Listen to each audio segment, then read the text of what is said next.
অর্ণব আর তিশা ছোটবেলা থেকে অবিচ্ছেদ্য বন্ধু। স্কুলের মাঠে খেলাধুলা, একসাথে পড়াশোনা, এমনকি টিফিন ভাগাভাগি, সবকিছুতে তারা ছিল অপরের সঙ্গী। অর্ণব ছিল স্বপ্নবাজ।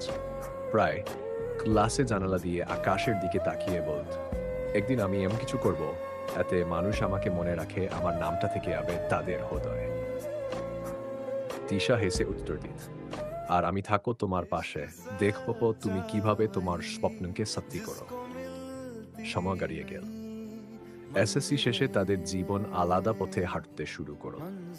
তিশা ডাক্তার হওয়ার স্বপ্ন নিয়ে মেডিকেলে ভর্তি হলো, আর অর্ণব লেখালেখি আর ইউটিউবে কন্টেন্ট বানানো শুরু করো।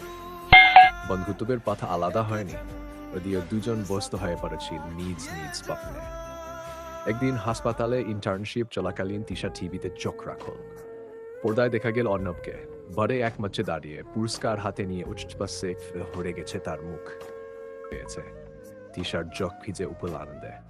মুচা কি হেসে মনে মনে বলা, অর্ণব তুমি পেরেছ, আর আমিও হাঁটছি আমার স্বপ্নের পথে।